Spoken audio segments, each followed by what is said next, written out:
ओम शांति। आरती बहन जी, आपका बहुत बहुत स्वागत है। आपको देख के पुरानी बात याद आ गई। Welcome welcome welcome. सब हाथ हिला के वेलकम करो दीदी का। थैंक यू सभी भाई बहनों को जो भी वहाँ प्रेजेंट हैं, उन सबको Om Shanti, good evening, good night. हम बाबा के बच्चे बहुत प्यार से सब बोले ओम शांति। ओम शांति। बाबा ने अपने बच्चों को जगह जगह से चुन करके गुलदस्ते के रूप में इकट्ठा किया। सबसे पहले शिव बाबा ने ब्रह्मा बाबा को चुना, दादियों को चुना और कितना बड़ा संगठन बनाया। कहाँ सिंध, हैदराबाद और वहां से कराची और फिर उसके बाद माउंट आबू, और माउंट आबू में दादियों के सहित बाबा ने बहुत घोर तपस्या की। पहाड़ों पर पांडवों की तपस्या का वर्णन है। ऐसी तपस्या हुई और ऐसी तपस्या में ही बाबा ने उस समय बहुत सी आत्माओं को वाइब्रेशन देकर इकट्ठा किया। तो हम भी उसमें से एक हैं। हमारा परिवार, हमारे लौकिक फादर नेवी में कमांडर थे और शिप पर रहते थे बॉम्बे में। फिर वहां से वो रिक्रूटिंग ऑफिस से अटैच हुए तो लेफ्टिनेंट कर्नल की पोस्ट उनको मिली।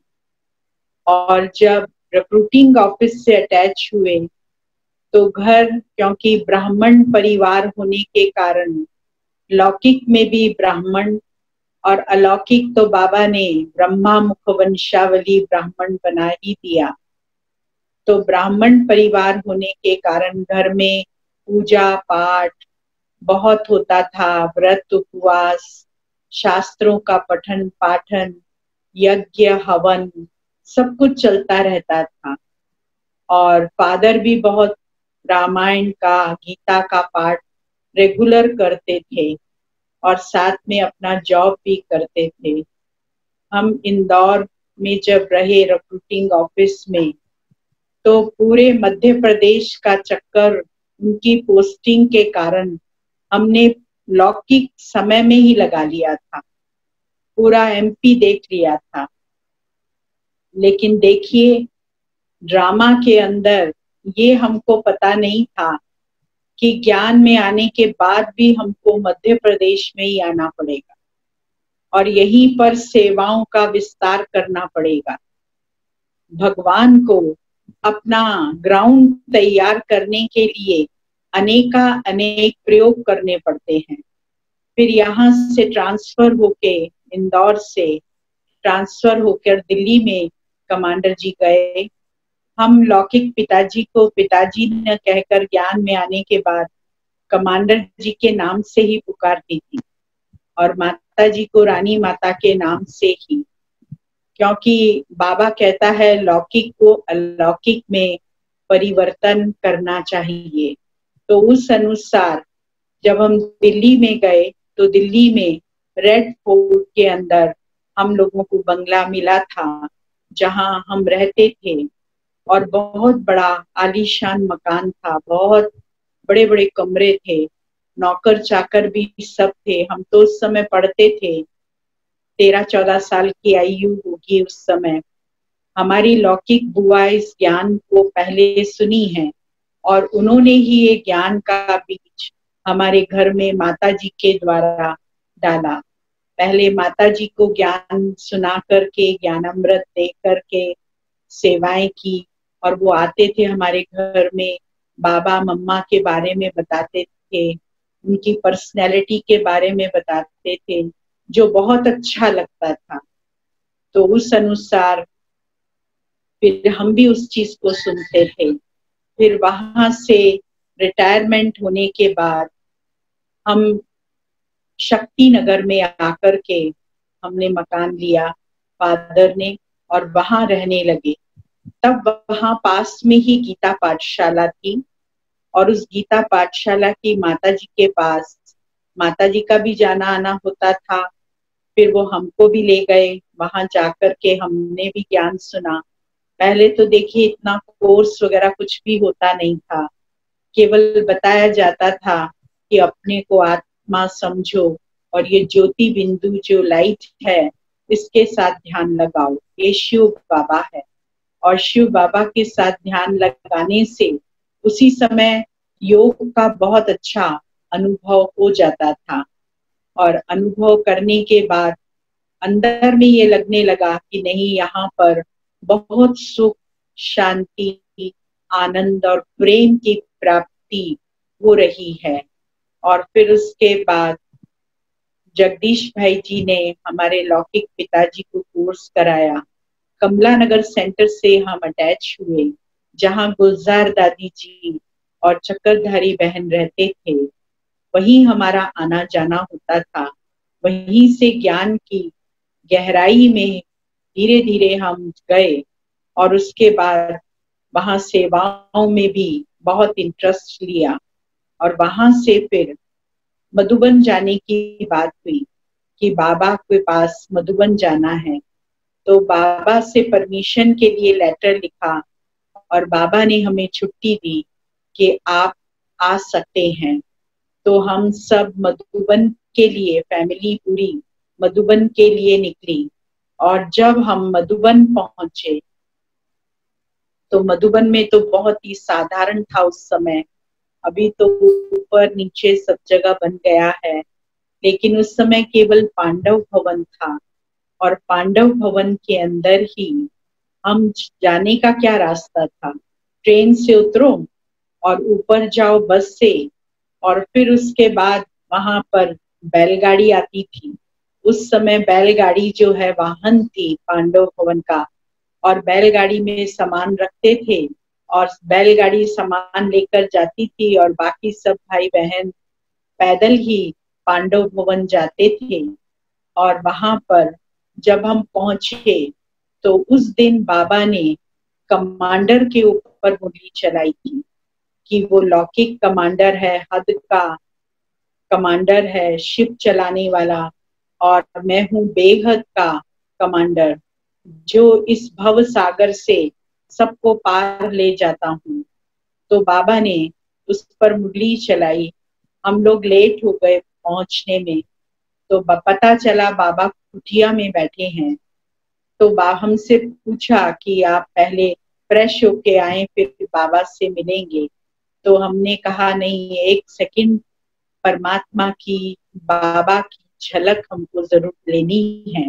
तो हम वैसे ही कुटिया में गए और वहां जाकर दृष्टि ली बाबा से। तो बाबा ने पूछा, बच्ची पहले कभी मिली हो? तो हमने कहा जी बाबा, कल्प पहले, 5000 साल पहले। और उसके बाद बाबा ने कहा ठीक है, बाबा शाम को बच्चों से मिलेंगे। और हम सब अपने अपने स्थान पर चले गए।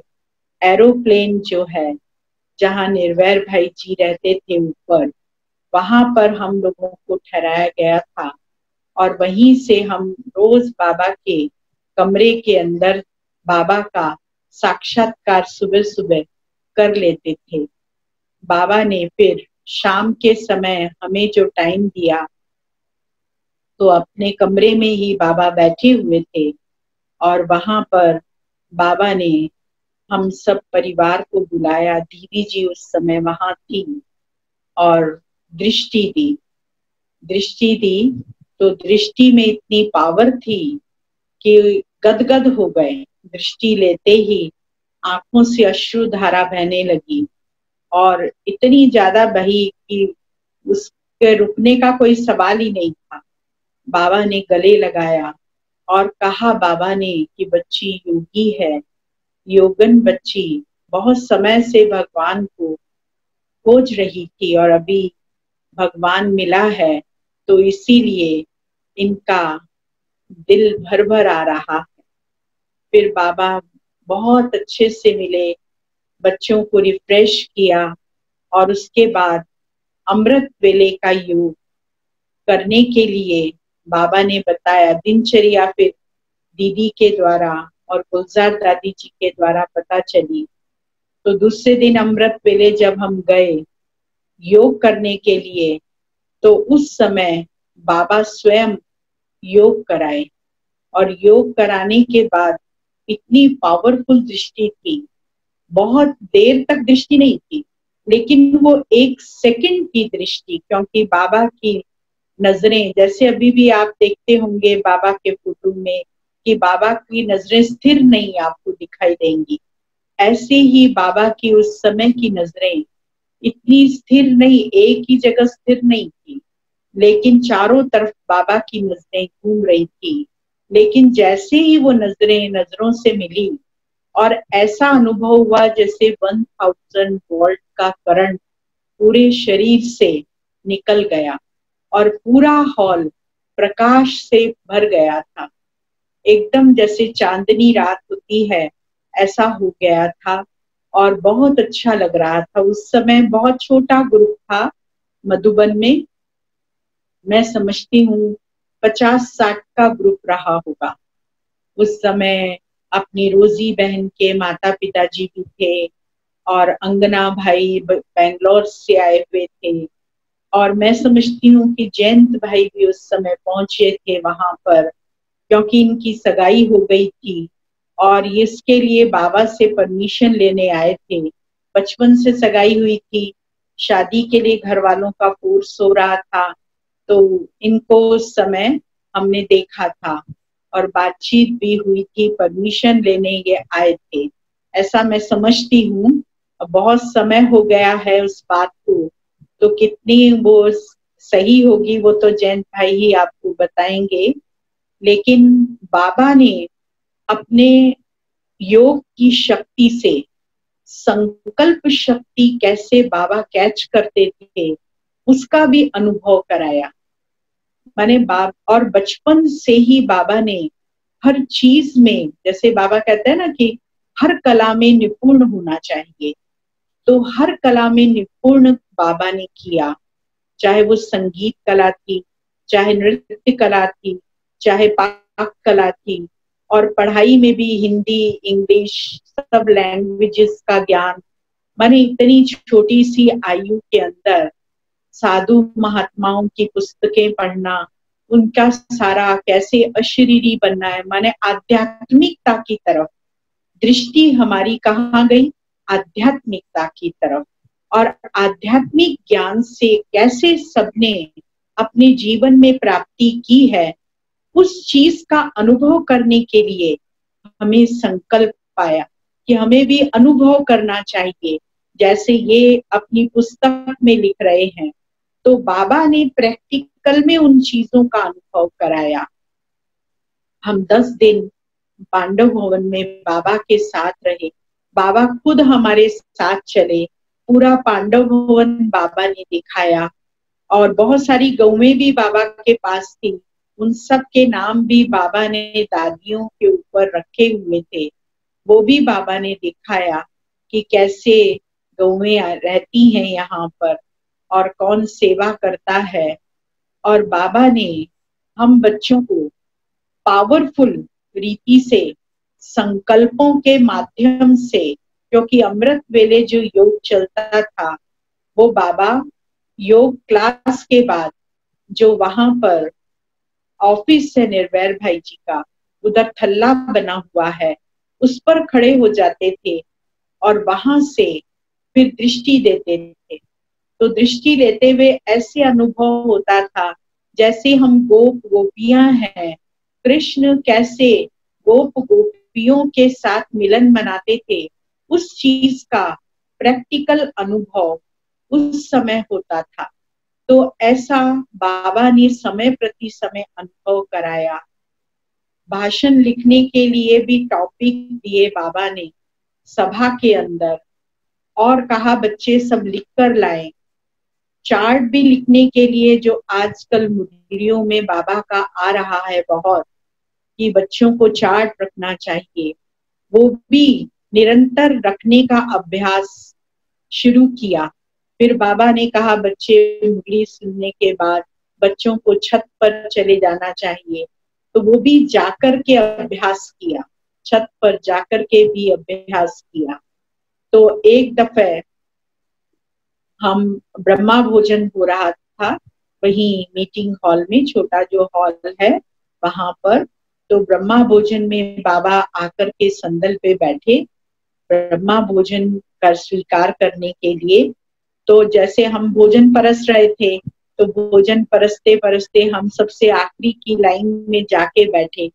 तो हमको लगा कि इतनी दूर हम बैठे हैं बाबा से, बाबा की दृष्टि पता नहीं हमारे ऊपर पड़ रही है या नहीं।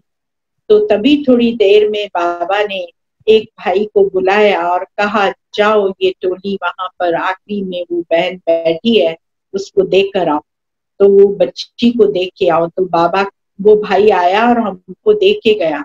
तब हमको लगा कि बाबा जो है संकल्पों को कैच करते हैं, और संकल्पों के कैच करके केवल कैच ही नहीं करते परंतु उसका रिटर्न भी हम बच्चों को देते हैं। तो बाबा ने अशरीरीपन की स्थिति का भी अनुभव कराया, और ज्ञान का नशा इतना चढ़ गया था कि योग करते करते, योग बहुत अच्छा लगता था, तो योग करते करते हम ट्रांस में चले जाते थे और ट्रांस में जाकर कृष्ण के साथ रास करते थे। बहुत अच्छा अनुभव होता था, और जब आते थे तो एकदम हाथ पैर ठंडे, और ऐसा लगता था कि जैसे हम बिल्कुल अशरीरी हो गए हैं।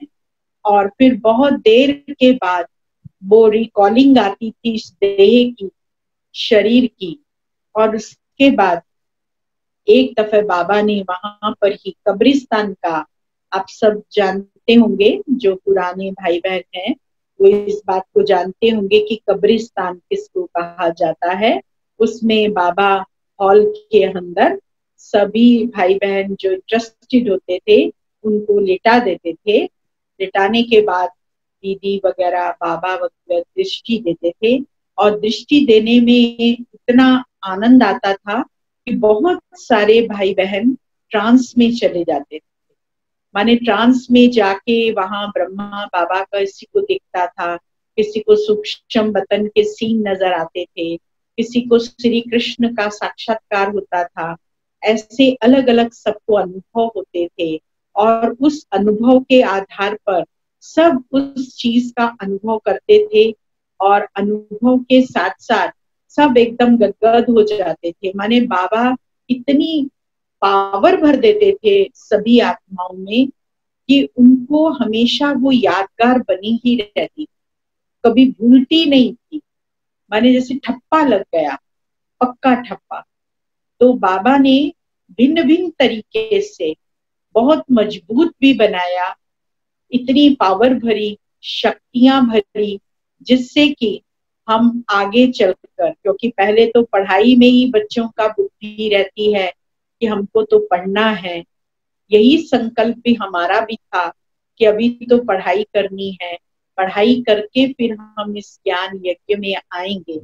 लेकिन बुद्धि का चेंज एकदम कैसे एक सेकंड में बाबा करते हैं, इस चीज का अनुभव भी बाबा ने कराया। फिर हमारे फादर ने शराब की एजेंसी ली थी फूडेस की, तो वो पूरे हरियाणा पंजाब हिमाचल के किंग कहलाते थे, इतना लिकर बेचते थे। और फिर जब ज्ञान में आए तो एक दिन मुरली के अंदर शराब के ऊपर मुरली चली, उसमें बाबा ने कहा शराब पिलाना पाप कर्म है। तो कमांडर जी को ये संकल्प चला कि अरे मैं तो शराब ही पिलाता हूँ, तो मेरे तो कितने पाप इकट्ठे हो गए होंगे। और फिर वो उसी दिन दूसरे दिन बाबा के पास गए और बाबा से पूछा, तो बाबा ने कहा, बाबा ने तो बच्चों को मुरली के माध्यम से जवाब दे ही दिया है, अब बच्चे वो तो आपको सोचना है कि क्या करना है। फिर वहां से आने के बाद वो शराब का बिजनेस वाइंड अप कर दिया कि नहीं ये मेरे को नहीं करना है, और मैं अपने पाप कर्मों का खाता अब नहीं बढ़ाना चाहता हूँ। इसलिए उसको उन्होंने समाप्त करा। तो बाबा के कहने से श्रीमत प्रमाण हमेशा यही कोशिश करते थे कि जैसा बाबा कहे वैसा हमको करना है।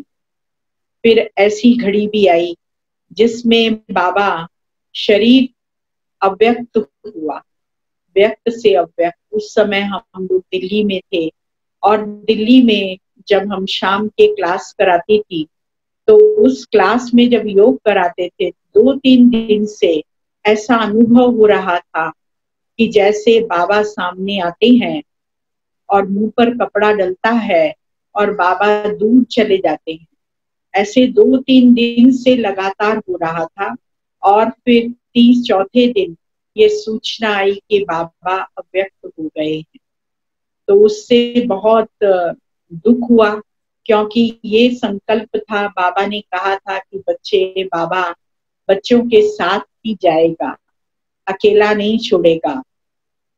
जब बाबा से मिले थे तो ये बाबा का उत्तर था। तो फिर उस समय संकल्प चला कि बाबा तो चले गए और हमको अकेला छोड़ गए। तो फिर बाबा ने जो है ये अनुभव कराया कि बच्चे अभी आप मधुबन में आना और बाबा से मिलना। तो वहां पर भी दिल्ली में भी बाबा आए थे, वहां से गुलजार दादी 12वां करके फिर जब दिल्ली आई तो वहां भी भोग लगा था और वहां गुलजार दादी के तन में बाबा का आना हुआ था। और आकर के बाबा हमसे भी मिले और बाबा ने निमंत्रण दिया कि बच्ची मधुबन में आना। तो हम मधुबन की ट्रेनिंग हुई थी जिसमें 30 कन्याएं थी। सभी बड़ी बड़ी पोस्ट पर अभी जो बहनें हैं वो सब थी। आशा बहन जी भी उसमें थी, भट्टी में शीलू बहन भी थी, मुन्नी बहन भी थी, चंद्रिका बहन भी थी। सभी मुख्य बड़ी बड़ी बहनें जो इस समय हैं वो सभी वहां पर थी। और उस भट्टी के अंदर ही बाबा का हर हफ्ते आना हुआ और भट्टी के अंदर ही बाबा ने आकर बहुत सुंदर संदेश सभी कन्याओं को दिए। और मैं समझती हूँ कि 29 कन्याओं में से सभी कन्याएं, कोई 1-2 कन्याओं को छोड़कर सभी कन्याएं वर्तमान में सेंटरों के ऊपर सेवाएं दे रही हैं और सेवाएं करके बाबा का नाम रोशन कर रही हैं। तो इसीलिए बाबा ने ऐसा अनुभव कराया। अव्यक्त होने के बाद बाबा ने फिर भट्टी कराई, भट्टी में हमको रखा 1 मास। फिर वहां पर उस भट्टी की टीचर्स हमारी नलनी बहन, चंद्रमणि दादी और कुंज दादी थी। और ट्रेनिंग सेंटर अभी नया नया बना था, वहां पर ही हम लोगों की भट्टी हुई थी। और भट्टी करने के बाद फिर हम सबको प्रैक्टिकल ट्रेनिंग का बोलकर सेंटरों पर भेजा गया। सेंटर पर आए तो सेंटर जहां हम आए थे वहां पर बहुत सेवाओं का विस्तार हुआ। सबसे पहले इंदौर में आना हुआ और इंदौर में उस समय छोटा सा मकान था जहां पर हम सेवाएं देते थे। और सेवाएं देते देते फिर वहां से बहुत विस्तार हुआ सेवाओं का। पूरे छत्तीसगढ़ तक, पूरे एमपी में सब जगह सेवाएं हुई। और सेवाओं का विस्तार करने के बाद फिर बाबा ने हमारी हर समय पालना की, क्योंकि कोई बहनें तो थी नहीं बड़ी जो कि कन्याओं को सिखाएं या उनको आगे बढ़ाएं। तो हमारे को जब भी बाबा से मिलना होता था और हर महीने एक तरह से जाना ही होता था बाबा के पास मधुबन में, तो अव्यक्त बाप दादा कोई ना कोई वरदान उस समय देकर आगे बढ़ने की प्रेरणा देते रहते थे। तो बाबा ने हमें प्रेरणा देकर, संकल्प देकर, टचिंग देकर, अमृत वेले के योग में बाबा ने अनुभव विशेष कराकर इस तरह के डायरेक्शन दिए कि जो हम सेवाओं में आगे बढ़ते जाएं। तो इसीलिए बाबा ने हमको भिन्न भिन्न प्रकार की सेवाएं कराई। बहुत सेवाओं का विस्तार हुआ, बहुत भाई बहन निकले, अनेक प्रकार के स्थानों पर जाने का अनुभव हुआ, अनेक प्रकार के लोगों से मिलने का अनुभव हुआ। इतनी सेवाएं कराई। बाकी तो जब हम यज्ञ के अंदर आते हैं तो नशा तो बहुत चढ़ जाता है, भगवान इतना नशा चढ़ा देता है।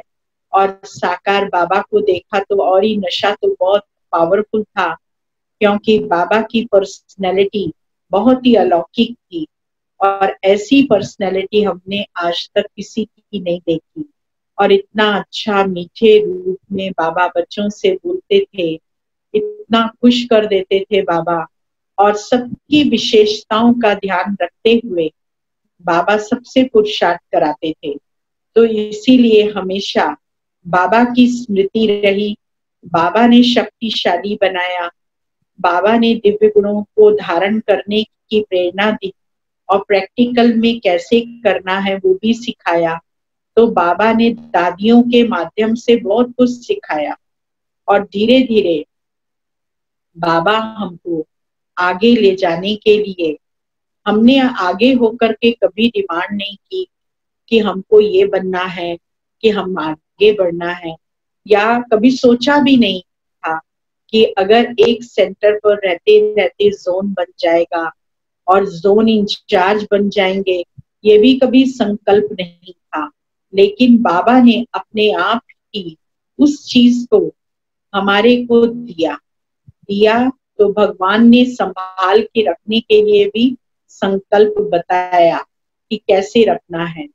और आप तो जानते ही हैं, जब व्यक्ति आगे बढ़ता है तो तूफान तो आते ही हैं, परिस्थितियां तो आती ही हैं और हर जगह आती हैं, परंतु परिस्थितियों का भी सामना करना पड़ता है। अब देखिए श्री कृष्ण के सामने कितने असुर आए उसको वध करने के लिए, भिन्न भिन्न प्रकार के असुरों ने आकर के वध करना की कोशिश की ना।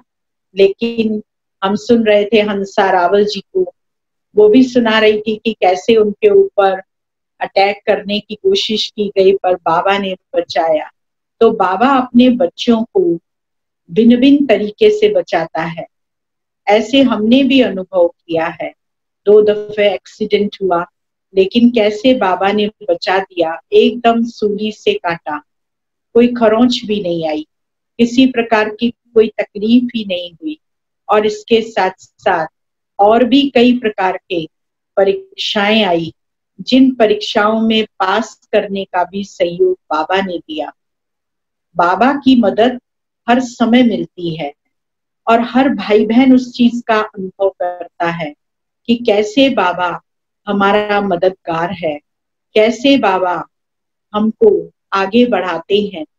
क्योंकि कोई मनुष्य आत्मा जरूर कोई ना कोई निमित्त तो बनता ही है आगे बढ़ाने के, लेकिन बाबा की मदद के बिना कोई आगे नहीं जा सकता।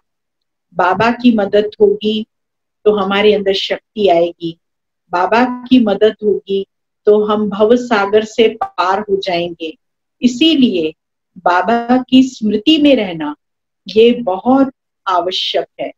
जितना हम बाबा की याद का अभ्यास करते हैं उतना हम परिस्थितियों से पार होते जाते हैं। बहुत सी परिस्थितियों का मुझे अनुभव है, ऐसी परिस्थितियां जिनका हम वर्णन आपके सामने क्या करें।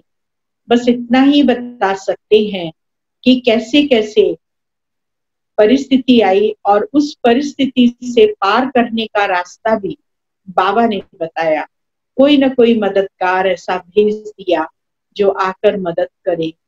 हमने कभी भी दादियों से किसी की भी शिकायत नहीं की, न कभी किसी के बारे में परचिंतन किया। जब भी मधुबन जाते थे दादियां पूछती थी तो हम यही कहते थे कि हम बहुत अच्छे हैं, बाबा की याद में हैं। माने बाबा हम बच्चों को मदद करता है जब हम एक बल एक भरोसे रहते हैं। तो बाबा के बल पर आज बाबा ने हमको यहाँ तक लाया है और यहाँ लाकर सेवाओं का विस्तार कराया है। तो हम तो बाबा को बहुत बहुत थैंक्स और धन्यवाद देते हैं कि भगवान ने हमारे जीवन को क्या से क्या बना दिया, कहाँ से कहाँ उठाया। ऐसा फील होता है कि हम एडवांस पार्टी में थे और पहले यज्ञ में थे और यज्ञ से शरीर छोड़ने के बाद फिर हम यहाँ दोबारा से आए और आकर के ज्ञान सुना। ज्ञान सुनकर बाबा की सेवा में लग गए। कैसे बाबा ने अपनी सेवा कराई, कैसे भिन्न भिन्न तरीके से कार्य कराया, ये सब देख करके आश्चर्य लगता है कि कहाँ से कहाँ बाबा हम बच्चों को ले जाता है। आप सबने भी अपने जीवन में बहुत से अनुभव किए होंगे। आप सबके भी बहुत अलग अलग प्रकार के अनुभव होंगे कि बाबा हमको कैसे अपने साथ लेकर चल रहा है। और वर्तमान में जो परिस्थिति चल रही है, महामारी इतनी फैली हुई है, लेकिन इस महामारी में भी बाबा अपने बच्चों की कैसे रक्षा कर रहे हैं, ये भी बाबा ने हम सबको दिखाया है और हम सब देख भी रहे हैं और अनुभव भी कर रहे हैं कि कहाँ कहाँ कैसी परिस्थिति चल रही है, कहाँ कहाँ कितना लॉकडाउन है। लेकिन उस लॉकडाउन में भी बाबा कितना हम बच्चों को ध्यान देकर हम बच्चों की संभाल कर रहे। न अन्न की कमी, न जल की कमी, न कोई भी ऐसा विघ्न जो बच्चों को परेशानी हो। तो बाबा हमारा रक्षक है। बाबा कहता है ना, मैं ओबीडियंट सर्वेंट हूँ और जब मुझे बच्चे बुलाएंगे तब मैं आ जाऊंगा। तो इसीलिए बाबा वो भी सेवाएं हम बच्चों की समय प्रति समय करते रहते हैं। हम बच्चे बाबा की याद में निरंतर रहेंगे तो बाबा भी हम बच्चों को साथ ले जाएंगे। ऐसा मैंने अनुभव अपने जीवन काल में किया है। छोटी सी एज में बाबा कैसे हमको बचाकर दुनिया से और अपने पास ले आए, ये तो अनुभव की बात है। और अनुभव तो आप सबने भी किए हैं और आप सबने करके अनुभव जीवन को इतना श्रेष्ठ बनाया है।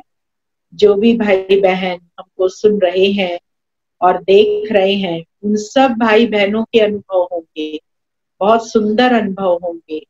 जयंत भाई का भी अनुभव बहुत सुंदर है। अपने नीलेश भाई, उनका भी अनुभव बहुत सुंदर होगा, क्योंकि इतना तो हमने सुना नहीं है किसी का। लेकिन आप सबके बहुत अच्छे अच्छे अनुभव, और आपने इतने सारे अनुभव रिकॉर्ड किए हैं। मैं आपकी रिकॉर्डिंग देख रही थी, सुन रही थी। बहुत सी दादियां, बहुत से बहनें, बड़ी सीनियर बहनें और दूसरी बहनें, सबके अनुभव जो आपने अपने पास रखे हैं वो बहुत ही अच्छे हैं और सबके सुनने लायक हैं। और ऐसा पुरुषार्थ आप कर रहे हैं तो इसमें सर्व आत्माओं की जो भी अनुभवों को सुनेंगे, उनको उनकी दुआएं आपको बहुत मिलती रहेंगी। और आप जो सेवा कर रहे हैं उसकी रिजल्ट भी आप देख रहे हैं। बाबा कैसे भिन्न भिन्न तरीके से हम बच्चों से सेवा कराकर हमें आगे बढ़ा रहे हैं। और इससे ज्यादा मैं आप सबसे क्या कहूँ, बहुत भिन्न भिन्न तरीके से बाबा ने बहुत सेवाएं देकर आगे बढ़ाया। कभी बाबा ने कहा, जब हम बहुत छोटे थे तो उस समय फर्स्ट टाइम बाबा से मिले तो बाबा ने कहा, माँ का स्वरूप बन के रहना। माँ का स्वरूप बनकर रहेंगे तो सब भाई बहन उसी दृष्टि से आपको देखेंगे। और उसके साथ साथ योगी बनकर रहो, योग के अनुभव कराओ। तो योग के अनुभव जब हम स्वयं करते हैं, तपस्या करते हैं, और तपस्या भी हमारी ऐसी होनी चाहिए कि मौन भी, मन का मौन, बुद्धि का मौन, हम थोड़ा भी विचलित ना हो, थोड़ा भी हलचल में ना आए। ये सब परिस्थितियां, ये सब बातें ड्रामा अनुसार होनी ही है। हर कल्प हुई है, इस कल्प में भी हो रही है, आने वाले कल्प में भी होंगी। इसीलिए जब हम उन सब बातों को देखते हैं तो हमें लगता है कि बाबा हम बच्चों को कितनी मदद कर रहे हैं, और ऐसी मदद बाबा की मिल रही है, तो उस मदद के हम बाबा को क्या धन्यवाद दें। हाँ, धन्यवाद तो बहुत देना चाहिए ना भगवान को, क्योंकि वही तो हमारा रक्षक है, संभालने वाला है। और कहते भी हैं कि आज भगवान के घर में देर होती है लेकिन अंधेर नहीं होती। कोई ना कोई बात का सलूशन बाबा जब समय आता है तब दे ही देता है। तो इसीलिए बाबा के साथ हम बच्चों को निरंतर जोड़कर चलना है, और जो बाबा अभी वर्तमान में चाहते हैं उसका पुरुषार्थ हमको करना है। बहुत अच्छा चांस मिला है अभी हम सबको कि हम लॉकडाउन में हैं। पहले हम इतनी सेवाएं किए हैं, इतना आना जाना किए हैं सब तरफ, एक दिन भी कोई शांत नहीं बैठता था। लेकिन अभी बाबा ने टाइम दिया है हमको कि बच्चे इस समय को देखते हुए आप तपस्या करो। आप जितनी तपस्या करोगे उस तपस्या का फल आपको तुरंत पता चल जाएगा। बाबा की मुरली आई थी अभी, जिसमें बाबा ने कहा सेवाओं की कोई कमी नहीं होगी, सेवाएं तो बहुत होंगी, मकान भी बहुत मिलेंगे, धन भी बहुत आएगा, लेकिन कब आएगा? जब आप तपस्या करेंगे, बाबा को याद करेंगे। जितनी तपस्या करेंगे उतना ही फल बाबा हमको देता जाएगा। इसीलिए हम बच्चों को बाबा के साथ बहुत उमंग उत्साह से बहुत अच्छी सेवाओं की रिजल्ट देते हुए रहना है। कैसे बाबा हम बच्चों को आगे बढ़ाते हैं इसका अनुभव तो हम करते ही रहते हैं, और अभी भी बाबा कैसे हमको बढ़ा रहा है वो भी हम देख रहे हैं। आप सब भी देख रहे हैं कि आप सब कैसे आगे बढ़ रहे हैं और कैसे सेवाएं दे रहे हैं। तो बाबा कहते बच्चे अनुभव करो, साक्षात्कार अंत में होगा। अभी तो बाबा ने बहुत ध्यान दीदार का बहुत साक्षात्कार करा दिया है, बहुत सी बातों का, बहुत सी बातें क्लियर भी की है जो कि एडवांस में होने वाली है। और वर्तमान जो एडवांस पार्टी है उसकी सेवाएं कैसे चल रही हैं वो भी बाबा ने अनुभव कराए हैं, और अनुभव करा के उसका क्लियरेंस भी बाबा मुरली के माध्यम से देते रहते हैं कि सब कैसे होने वाला है। तो इसीलिए निरंतर हमारा पुरुषार्थ चलते रहना चाहिए, और जब पुरुषार्थ हमारा चलेगा तभी हम आगे बढ़ सकेंगे। ओम शांति। ओम शांति। आप सबको देख रहे हो? गैलरी देख रहे हो? दिख रहे हैं, कुछ लोग तो दिख ही रहे हैं। मैक्सिमम 25 लोग दिखाई देते हैं, फिर हाँ, दूसरी तरफ मूव करना पड़ता है। तो आपका शॉर्ट एंड स्वीट, ज्यादा शॉर्ट कर दिया आपने। 8 बजे तक चलाना था। अच्छा। बहुत सारा सुना दिया सब, शॉर्ट में सुना ज्यादा दिया है। हमको तो पुरानी बात याद आ गई। कमांडर जी, आपके भाई आबा बेन, आरती बेन, 200 का जोड़ा पांडव बोर्ड में मिलते रहते थे। हाँ, उसको भी बहुत साल हो गया, 50 साल हो गया उसको भी। 50 साल से ज्यादा हो गए हैं। बहनों को मैं बताऊंगा, भाई बाबा ने शरीर छोड़ा था उससे पहले की बात है ये। तब उस समय पांडव भवन में आपसे मुलाकात हुई होगी। आप आए मेडिकल विंग में भी होती थी ना मुलाकात। हाँ जी, हाँ जी, मेडिकल विंग में आरती बेन हमारी मेडिकल विंग में बहन ज्यादा नहीं है, लेकिन पहले आरती बेन ही थे जो हमारे निमित्त टीचर थे मेडिकल विंग के लिए। मेडिकल विंग का कॉन्फ्रेंस भी तो यहाँ पर हुई थी ना, बहुत बड़ी इंदौर में। कॉन्फ्रेंस में सभी डॉक्टर्स भाई आए थे। पहली इंटरनेशनल कॉन्फ्रेंस आपके पास हुई थी, मैं आया था उस समय भी। जी हाँ, जी हाँ, याद है वो भी। और सबसे बड़ी चीज याद है वो हमने इनिशियली जो देखा था ना आरती बहन को, तो उनका सारा परिवार आया था, और एक लड़की को देखा बॉब कट हेयर में, और वो आई है ज्ञान में। मैंने कहा ये क्या लेगी, ज्ञान कैसे लेगी? लेकिन उन्होंने तो इतना महापरिवर्तन कर दिया, आज देखो सबसे आगे सारे जोन को संभालते हैं। आपको याद है तब तक गीत भी गाते थे ना आभा बहन के, आप पता नहीं याद इतना नहीं है, लेकिन गीत भी गाते थे ना। बिल्कुल। देखो अभी तो वंदनीय हो गए, कहाँ वो दिन और कहाँ ये दिन, कितना फर्क। संगम युग में चढ़ती कला की ये बातें सुनहरी बातें हैं। हमारे यहाँ मिनेश भाई जो है ये सारा कार्यक्रम का आयोजन, अच्छा, बहुत अच्छा मेहनती और सेवाधारी है। उनका बच्चा भी फॉरेन में है, वो भी सेवा करता है। बहन और अपने विनेश भाई, आप कुछ बोलो। फोन आया है इसलिए नीचे फोन पे बात आवाज नहीं आ रही है, धीमी आवाज आ रही है। बात कर रहे हैं अभी। हाँ, किसी का फोन आया है तो फोन पे बात कर रहे हैं। आप करो हिमानी बहन, आप बात करो। हाँ दीदी का बहुत बहुत शुक्रिया दीदी, जो आपने इतना समय भी दिया और हमें अपने ज्ञान ब्राह्मण जीवन के अनुभवों से इतना हमें अनुभव से भरपूर किया। क्योंकि परिस्थितियों का जो अनुभव है वो इस टाइप का है कि उसको एक्सप्लेन नहीं कर सकते, केवल अनुभव कर सकते हैं कि कैसे क्या परिस्थिति को निकाला है।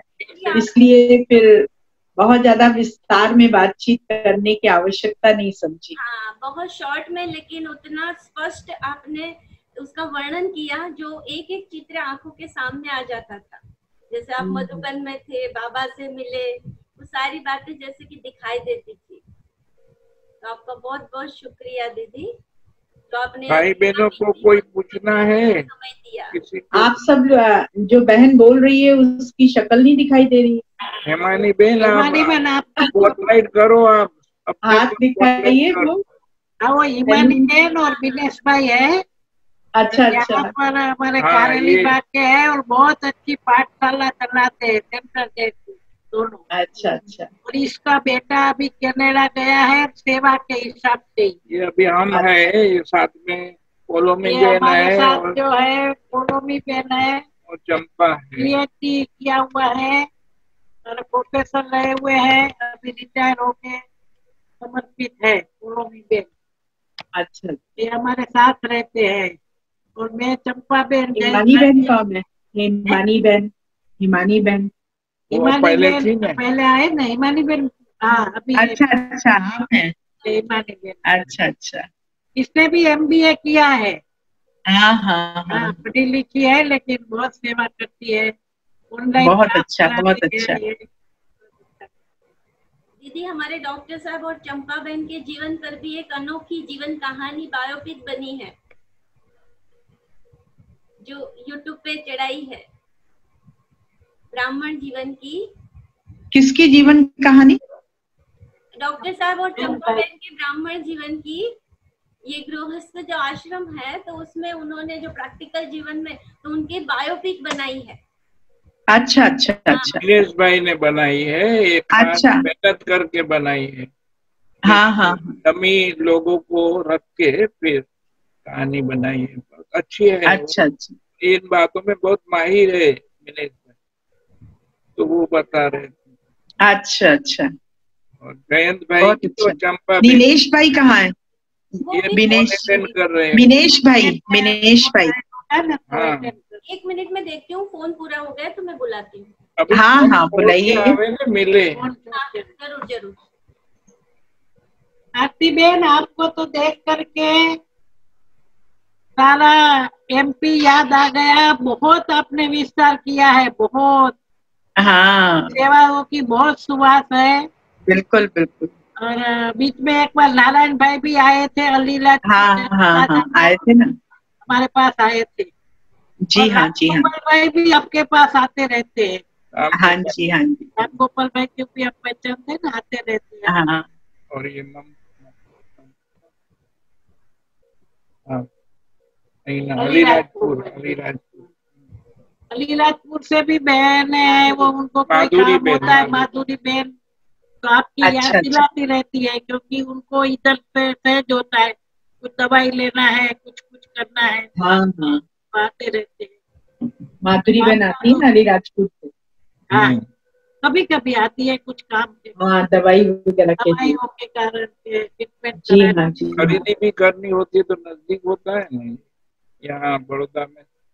जी आपकी सेवाओं का तो बहुत विस्तार सुनते रहते हैं। पूनम बेन भी आई थी ना। हाँ, आइए ना पूनम बहन। प्रोग्राम कराया था उसने, जी जी जी। आपके रिकमेंडेशन से भी आई थी ना, तो हाँ जी। अच्छा उनका अनुभव। आपकी तबीयत ठीक है? तबीयत ठीक अभी है। रिट्रीट का जमीन लिए हमने 5.5 एकड़, अच्छा, जो मतलब रिट्रीट सेंटर बनाएंगे, शिव शक्ति सरोवर उसका अच्छा। नाम रखा है।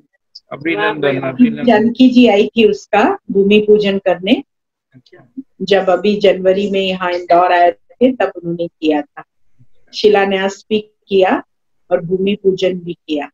बहुत अच्छा कार्यक्रम रहा था उस समय। भले शॉर्ट विजिट थी दादी की, परंतु वो विजिट बहुत स्मरण वाली है, बहुत यादगार विजिट है, बहुत फास्ट विजिट थी। जो सुबह सुबह वहां जाकर फिर वहां से क्लास वालों के साथ गए, वहाँ क्लास वालों से मिले, सबको रिफ्रेश किया। वो भी बहुत अच्छा कार्यक्रम रहा था। जो और बन जाएगा तो फिर आपको भी आना है। आपकी तबीयत ठीक है जयंत भाई? हाँ हाँ, क्यों ठीक है, बहुत पूछ अच्छा। रहे हैं? हाँ तबीयत, कोई ऐसा समाचार मिला था कि तबीयत नहीं है? जी, अच्छी है, एकदम अच्छी है। एकदम तबीयत ठीक है आपकी? ठीक है, बहुत ठीक अच्छा है। दिनेश भाई कहाँ गए? हाँ जी आए। है। अरे आपको कितना इंतजार कर रहे हाँ, हैं। वो भाई सेवा करते हैं बहुत वहाँ आपके पास। हाँ, हाँ। दिनेश भाई अभी आए। दिनेश भाई अच्छा। अपने को स्पॉटलाइट में रखो।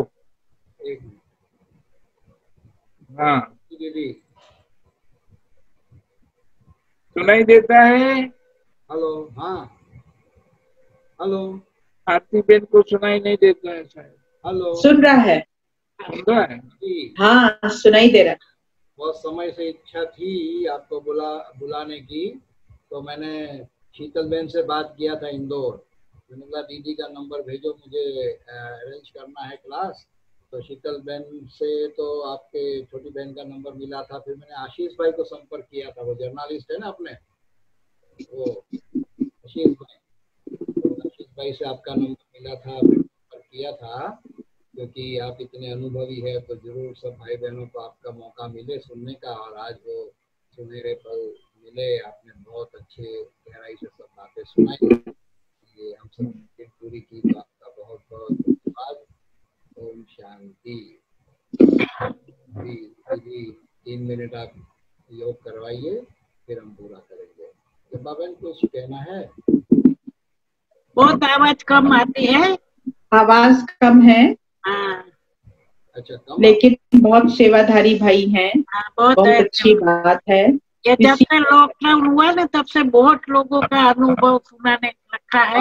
इसी पे मुझे एक बात याद आती है कि जब एक छोटी मीटिंग थी मधुबन में, तो हम गए थे, उसमें दादियां सब बैठी थी।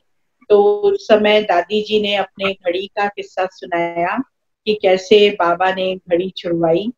तो उस समय हम लोग सबने भी अपनी अपनी घड़ियां उतार दी हाथ की, और हमने कहा कि नहीं, घड़ी हम लोग भी नहीं पहनेंगे। तब से आज तक हम घड़ी नहीं पहनते हैं। और इसके साथ साथ एक दफे बाबा ने, जब साकार बाबा थे, जब बाबा से मिलकर हम जाने वाले थे, तो बाबा ने हमको सौगात देने के लिए बुलाया कि बच्चे सौगात क्या लेनी है। तो हमने कहा बाबा ऐसी सौगात दीजिए जो जिंदगी भर साथ रहे। तो बाबा ने उस समय अंगूठी मंगाई और अंगूठी पहनाई, और अंगूठी पहना के बाबा ने कहा बच्चे इसका अर्थ जानती हो कि क्या होता है?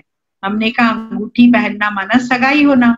तो अभी तो बाबा के साथ सगाई हो गई है, तो बाबा के साथ ही निरंतर हमको रहना है। ऐसा बाबा ने उस समय हमको ये बताया। और सौगात भी इतनी प्यारी दी, वो अंगूठी अभी तक भी हमारे पास है और बाबा की स्मृति उसमें जो जुड़ी है वो निरंतर याद रहती है। ऐसे ही दादी ने भी एक दफा, हम सब बहनें गई थी मधुबन में पिकनिक करने दादी के साथ, तो दादी हमको सिरोही ले गई थी बस में। हम लोग सब गए थे सिरोही, तो वहां पर दादी ने वो मंदिर दिखाया, दुर्गा का मंदिर है वहां, एक अंदर गुफा है, उसमें झरना है, सिरोही से थोड़ी दूरी पर है, वहां ले गई थी दादी। वो राजा का मंदिर है, वो मंदिर में आते हैं राजा, सोने की दुर्गा की मूर्ति थी वहां पर। तो दादी ने बताया कि देखो ये यहाँ पर मंदिर है, और उस मंदिर में आपको तो पता है हम सब ज्ञानी आत्माएं हैं और ब्राह्मण हैं, तो हम समझते हैं कि हम तो देवी देवताओं से भी ऊंचे हैं, तो हम क्या किसी को हाथ जोड़ें और क्या किसी को पैसा चढ़ाएं। पर दादी ने ये सिखाया कि नहीं, दादी ने खुद वहां सभी बहनों के नाम के पैसे इतने इकट्ठे करके और वो डाले। तो वहां पूछा एक बहन ने, दादी आपने इसमें क्यों डाले हैं भंडारी में इनकी?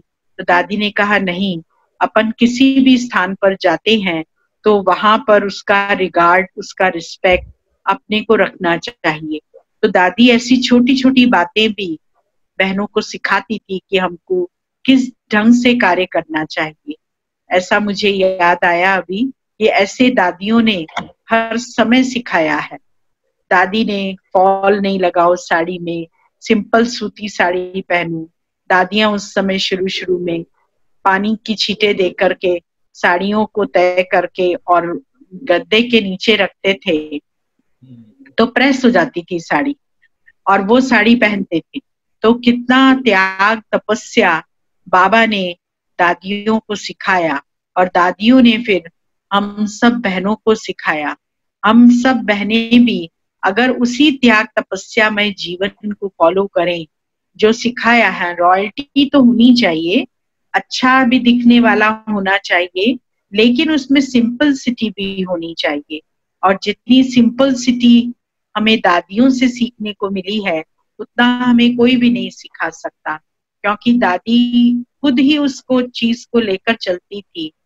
भवन भी बाबा कितने सिंपल उसमें रहते थे कमरे में, जहाँ कोई तामझाम नहीं, कोई कुछ नहीं। मुझे याद है कि जब हम पहली दफे माउंट आबू गए थे तो वहां पर जहाँ अभी मुन्नी बहन जी सोती थी पांडव भवन में, और इशू दादी, उस कमरे को फल का कमरा बनाया हुआ था, लंबा कॉरिडोर था, और उसमें बाबा सब फल जितने भी आते थे उसमें सजा के रखते थे।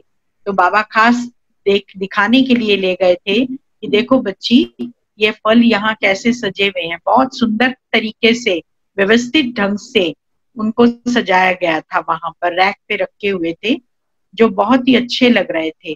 तो बाबा ने कैसे एक एक बात को सिखाया, कैसे बाबा ने सिखाया। अभी देखो बॉर्नविटा बनाना सिखाया बाबा ने, कि कैसे आई वेला के समय हमें बॉर्नविटा बनाना चाहिए, उसमें तेल वगैरह घी वगैरह इतना नहीं लगता है, गुड़ का बनता है वो, और उसकी विधि भी बहुत सहज है। और इसके अलावा बाबा ने हमको ये भी सिखाया कि कैसे बच्चे सिंपल रह करके और बाबा की स्मृति में रहने से, भविष्य की याद को निरंतर अपने मन में समाने से आप कितने श्रेष्ठ बन सकते हो। तो ये, और फिर इसके साथ साथ मैं उस समय स्कूल के अंदर चैंपियन बनी थी बैडमिंटन की, तो बैडमिंटन खेला भी बाबा ने हमारे साथ। हमने बाबा को बताया था तो बाबा ने एक दिन बैडमिंटन खेला, पर एक हाथ से ही खेला, पर ऐसे शॉट बाबा दे रहे थे कि वो आश्चर्य होता था। और उसी साल फिर मुझे चैंपियनशिप भी मिली अपने स्कूल में। तो मेरे को बहुत खुशी हुई कि बाबा ने हमको कितना ऊंचे स्तर पर लाने का पुरुषार्थ कराया। ऐसे बहुत भिन्न भिन्न छोटे छोटे अनुभव जो कि उस समय के लिए हैंगे, तो वो अब मैंने इतना स्मृति में नहीं रहते, लेकिन अभी बात करते करते मुझे याद आया, तो मैंने कहा आपको सुनाऊं ये बात कि कैसे बाबा ने हम बच्चों को शक्ति भर करके निकाला है, कैसे अष्ट शक्तियां हमारे में भरी, जिससे कि हम ऊंचे स्टेटस को प्राप्त कर सकें। और अभी भी बाबा तो करा ही रहा है सब सेवाएं। ओम शांति। बहुत बहुत अच्छा लगा आपकी कहानी, बाद में भी सुनाई तो बहुत अच्छा लगा आरती बहन जी। और आप जब आए तो इतनी भव्यता कहाँ थी? उस टाइम तो दिव्यता थी। इतना नहीं था, अभी तो बहुत अच्छा आप रियल परमात्मा गुप्त वेश में आए, उसको पहचान के आपने पहचाना और अपना जीवन समर्पित किया। अभी तो बहुत नामाचार हो गया है, भव्यता हो गई है, तो बहुत प्रचलित हो गया ना। ब्रह्मा कुमारी इसको सब जानने लगे। उस समय तो नेगेटिव बहुत थे ना। ब्रह्मा कुमारी इसको बस जादू करती है, ब्रह्मा कुमारी घर बार पिटाती है, ये बहुत प्रचलन था उस समय।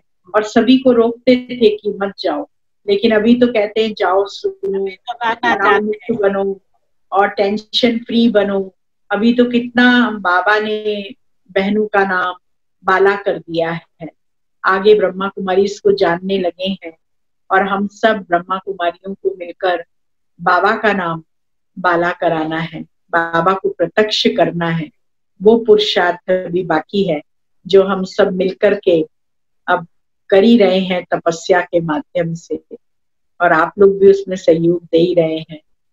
ऐसा ही सहयोग निरंतर आपका बनता रहेगा तो बाबा जरूर जल्दी से जल्दी वर्तमान में प्रत्यक्ष होंगे।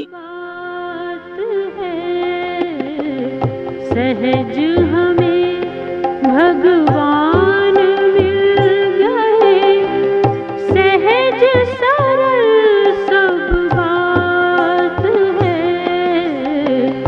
सहज हमें भगवान मिल गए।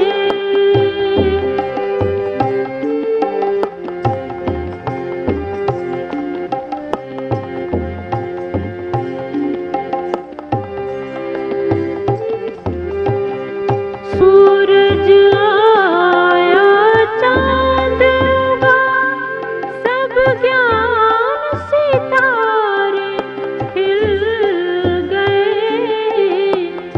चलते चलते अनायास प्रभु प्रेम पंथ में मिल गए। संगम की मीठी रिमझिम अमृत की बरसात है, सहज हमें भगवान मिल गए, सहज